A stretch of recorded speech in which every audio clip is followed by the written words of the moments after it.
दोस्तों, मैं गोविंद मारवाल और आज के इस सेशन में हम चर्चा करेंगे थॉमसन मॉडल को लेकर। दोस्तों, थॉमसन मॉडल कक्षा 9, कक्षा 10, कक्षा 11 और कक्षा 12 आपको हर जगह देखने को मिलता है। कहीं केमिस्ट्री में तो कहीं फिजिक्स में और आगे कॉलेजों के अंदर भी हम पढ़ते हैं थॉमसन मॉडल को लेकर। तो ये परमाणु संरचना में सबसे पहला मॉडल है दोस्तों थॉमसन मॉडल। सबसे परमाणु संरचना को जब समझाने की बातें हुई तो सबसे पहले थॉमसन साहब ने अपना मॉडल प्रस्तुत किया। परमाणु संरचना का सबसे पहला मॉडल है दोस्तों थॉमसन मॉडल। ये जो मॉडल है, ये मॉडल थॉमसन मॉडल एक वैज्ञानिक हुए दोस्तों जे थॉमसन। एक वैज्ञानिक हुए जे थॉमसन। सबसे पहले थॉमसन मॉडल का प्रतिपादन जे थॉमसन ने किया दोस्तों, और इस मॉडल का प्रतिपादन किया दोस्तों 1898 ईस्वी के अंदर। थॉमसन मॉडल का प्रतिपादन सर जे थॉमसन के द्वारा 1898 में किया गया। परमाणु संरचना को समझाने में सहायक सबसे पहला मॉडल थॉमसन मॉडल। इसके बाद हम आगे चर्चा करेंगे थॉमसन मॉडल की जो कमियां रह गई, उन कमियों को इम्प्रूव करने के लिए आगे रदरफोर्ड साहब ने अपना मॉडल दिया, जिसे रदरफोर्ड मॉडल कहते हैं। और इसके बाद में आज सबसे चर्चित और सबसे सटीक मॉडल हम बोर मॉडल की चर्चा करेंगे। तो ये तीनों मॉडल दोस्तों कभी भी पढ़े, हमेशा सीक्वेंस में पढ़ने चाहिए। थॉमसन मॉडल, इसके बाद रदरफोर्ड मॉडल और फिर बोर मॉडल। यहां हम चर्चा कर रहे हैं दोस्तों केवल और केवल थॉमसन मॉडल को लेकर। तो थॉमसन मॉडल में हमने पहली बात सीखी कि थॉमसन मॉडल का प्रतिपादन सर जे थॉमसन द्वारा 1898 ईस्वी के अंदर किया गया। थॉमसन साहब ने बताया कि ये सपोज हमारे पास कोई गोला है, ये हमारे पास गोला है। तो थॉमसन साहब ने बताया कि परमाणु का समस्त द्रव्यमान और संपूर्ण धनावेश इसके संपूर्ण आयतन में एक समान रूप से वितरित रहता है। मतलब इस गोले का ये जो मैंने गोला लिया, इस गोले का जो द्रव्यमान है वो इसके संपूर्ण आयतन में एक समान रूप से बटा हुआ रहता है, तथा इस धनावेश को संतुलित करने के लिए जगह जगह ऋणावेश इलेक्ट्रॉनों के रूप में विद्यमान होता है। तो इस तरीके से ये जो दिखा रहा हूं दोस्तों, ये हमारे पास है दोस्तों इलेक्ट्रॉन। ये माइनस का चिन्ह करके जो बता रहा हूं मैं, ये हमारे पास क्या है इलेक्ट्रॉन। और इस गोले के अंदर जो आपको व्हाइट वाला जो भाग दिख रहा है, इस गोले में जो सफेद वाला जो भाग दिख रहा है वो दोस्तों पूरा का पूरा इसका धनावेश है। थॉमसन साहब ने बताया कि परमाणु का समस्त द्रव्यमान और संपूर्ण धनावेश पूरे गोले में एक समान रूप से बटा हुआ रहता है, तथा जगह जगह उसमें इलेक्ट्रॉन अंतः स्थापित होते हैं। थॉमसन ने अपने मॉडल को तरबूज की सहायता से समझाने का प्रयास किया कि तरबूज का जो खाने योग्य भाग होता है वो उसका संपूर्ण द्रव्यमान और समस्त धनावेश होता है। तरबूज में जो इडेबल पार्ट होता है, जो खाने वाला जो भाग होता है, वो उसका संपूर्ण द्रव्यमान और समस्त धनावेश होता है, जबकि तरबूज के अंदर जो बीज होते हैं वो इलेक्ट्रॉनों को प्रदर्शित करते हैं। थॉमसन ने अपने मॉडल की तुलना तरबूज से की और थॉमसन साहब ने बताया कि तरबूज का जो खाने योग्य भाग होता है, जो ईडेबल पार्ट होता है, वो संपूर्ण धनावेश और समस्त द्रव्यमान होता है, जबकि तरबूज के अंदर जो बीज होते हैं उनकी तुलना थॉमसन साहब ने इलेक्ट्रॉनों से की। इसलिए ये जो थॉमसन मॉडल है दोस्तों, इसको हम तरबूज मॉडल भी कहते हैं। थॉमसन मॉडल को हम तरबूज मॉडल, वाटरमेलन मॉडल भी कहते हैं। इसका ये जो व्हाइट वाला भाग है इसको बोलेंगे दोस्तों संपूर्ण द्रव्यमान तथा धनावेश। इसको हम कहेंगे संपूर्ण द्रव्यमान तथा समस्त धनावेश। ठीक है। तो थॉमसन मॉडल को और किस नाम से जाना जाएगा? प्लम पुडिंग मॉडल के नाम से जाना जाएगा, तरबूज मॉडल के नाम से जाना जाएगा। और इसी को हम कहते हैं दोस्तों प्लम पुडिंग मॉडल। इसी को हम कहते हैं प्लम पुडिंग मॉडल। तो देखिए थॉमसन मॉडल के क्या क्या अन्य नाम हुए। तो थॉमसन मॉडल को हम तरबूज मॉडल भी कहते हैं और थॉमसन मॉडल को हम प्लम पुडिंग मॉडल भी कहते हैं। ठीक है, अब देखिए थॉमसन साहब ने बताया कि परमाणु का संपूर्ण द्रव्यमान और समस्त धनावेश उसके संपूर्ण भाग में वितरित रहता है एक समान रूप से, तथा जगह जगह उसमें इलेक्ट्रॉन अंतःस्थापित होते हैं। थॉमसन ने अपने मॉडल की तुलना तरबूज से की। उन्होंने कहा कि जिस प्रकार तरबूज के अंदर उसके संपूर्ण आयतन के अंदर उसका खाने वाला भाग होता है, उसका गुदा होता है जो खाने वाला भाग होता है, तथा जो बीज होते हैं वो इलेक्ट्रॉनों को प्रदर्शित करते हैं। साथ ही साथ थॉमसन ने यह भी बताया कि जितना परमाणु के अंदर धनावेश होता है उतनी ही मात्रा में ऋणावेश भी होता है, अर्थात परमाणु पूर्ण रूप से विद्युत का उदासीन होता है।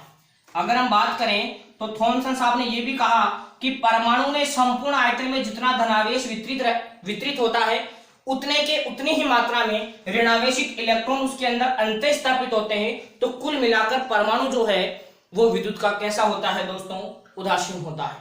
साथ ही साथ थॉमसन साहब ने बताया कि जो परमाणु है वो गोलाकार आकृति का होता है। थॉमसन साहब ने यह भी बताया कि परमाणु किस आकार का होता है, गोलाकार आकृति का होता है, तथा ये जो गोला है, ये जो गोलाकार आकृति है इसकी त्रिज्या 10⁻⁻10 मीटर होती है। और 10⁻⁻10 को दोस्तों हम एंगस्ट्रॉम भी कहते हैं। 10⁻⁻10 मीटर को हम क्या कहते हैं दोस्तों, इसको हम एक एंगस्ट्रॉम भी कह सकते हैं। तो थॉमसन साहब ने बताया कि परमाणु गोलाकार होता है और जिसकी त्रिज्या कितनी होती है 10⁻⁻10 मीटर। ठीक है, इसके बाद में हम इस मॉडल की सफलता और दोषों को लेकर बात करेंगे दोस्तों कि थॉमसन मॉडल की सफलता क्या हुई। तो सफलता की अगर हम बात करें तो जो थॉमसन मॉडल है ये तापायनिक उत्सर्जन को समझाने में सफल हुआ। तापायनिक उत्सर्जन, थर्मल इमिशन, तापायनिक उत्सर्जन को समझाने में सफल रहा। थॉमसन मॉडल जो है ये प्रकाश विद्युत प्रभाव को समझाने में सफल रहा। फोटो इलेक्ट्रिक इफेक्ट, प्रकाश विद्युत प्रभाव को समझाने में सफल रहा। साथ ही साथ ये जो मॉडल है ये गैसों के आयनीकरण की व्याख्या भी कर पाता है। ये जो मॉडल है ये गैसों के आयनीकरण को भी सफलतापूर्वक समझा पाया। तो ये तो दोस्तों बात हुई इसकी सफलता की। अगर बात इसकी कमी की करें कि थॉमसन मॉडल की कमियां क्या है, अगर हम बात इसकी कमियों की करें तो दोस्तों सबसे पहली कमी तो यह है कि ये जो मॉडल है ये परमाणु के स्थायित्व को नहीं समझा पाया। थॉमसन मॉडल परमाणु के स्थायित्व को नहीं समझा पाया कि परमाणु के अंदर धनावेश और ऋणावेश जब एक ही गोले के अंदर है तो ये आकर्षण के कारण एक जगह आ जाने चाहिए, तो इस प्रकार परमाणु अस्थायी होना चाहिए। तो थॉमसन जो है वो परमाणु के स्थायित्व की व्याख्या नहीं कर पाता है।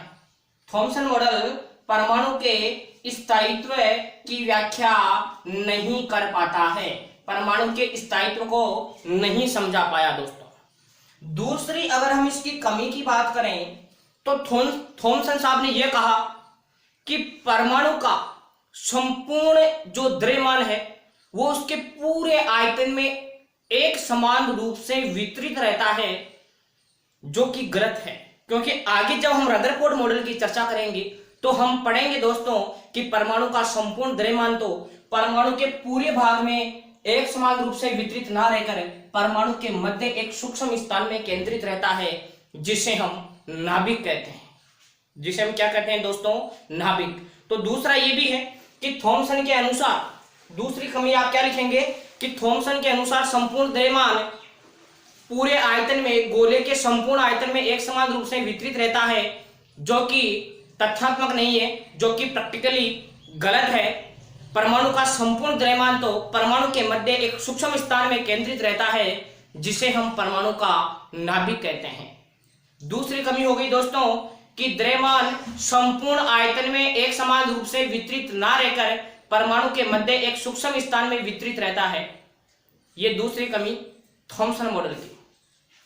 अगर हम तीसरी कमी की बात करें तो तीसरी कमी थॉमसन साहब ने बताया कि जो संपूर्ण जो धनावेश है वो पूरे आयतन में एक समान रूप से वितरित रहता है, जो कि गलत है दोस्तों।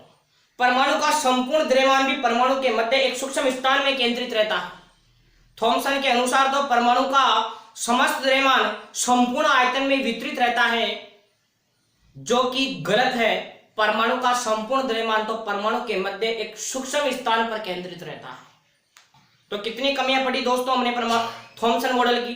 थॉमसन मॉडल की हमने दोस्तों 3 कमियां पड़ी कि यह परमाणु के स्थायित्व की व्याख्या नहीं कर पाता है। दूसरा, थॉमसन मॉडल द्रव्यमान को संपूर्ण भाग में वितरित किया हुआ बताता है, लेकिन संपूर्ण द्रव्यमान तो एक सूक्ष्म स्थान में केंद्रित रहता है। तीसरी कमी कि परमाणु का जो समस्त जो धनावेश है थॉमसन मॉडल के अकॉर्डिंग तो पूरे आयतन में एक समान रूप से बटा हुआ रहता है, लेकिन वास्तव में परमाणु का द्रव्यमान संपूर्ण आयतन में वितरित ना रहकर एक सूक्ष्म स्थान पर केंद्रित रहता है, जिसे हम परमाणु का नाभिक कहते हैं। चौथा अगर मैं बात करूं दोस्तों, तो ये जो थॉमसन साहब थे ये नाभिक के स्थायित्व को भी नहीं समझा पाए। ये थॉमसन साहब जो है ये नाभिक के स्थायित्व को भी नहीं समझा पाए। हम आगे के वीडियो में चर्चा करेंगे दोस्तों। रदरफोर्ड के सुझाव पर गाइगर और मार्सडन नाम के वैज्ञानिक जब अल्फा कणों का प्रकीर्णन प्रयोग करते हैं तो संयोगवश नाभिक की खोज हो जाती है।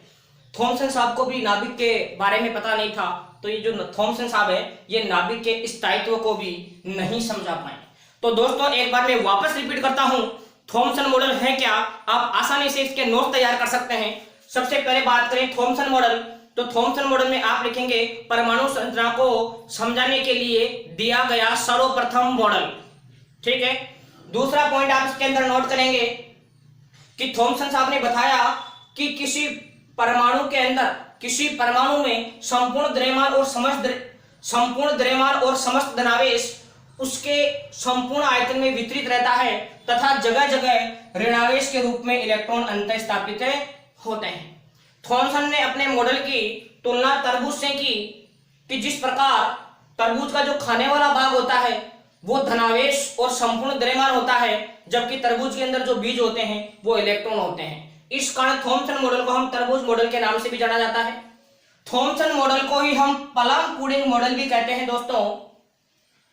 और थॉमसन साहब ने बताया कि परमाणु में जितना धनावेश होता है उतना ही ऋणावेश होता है, कुल मिलाकर परमाणु विद्युत का उदासीन होता है।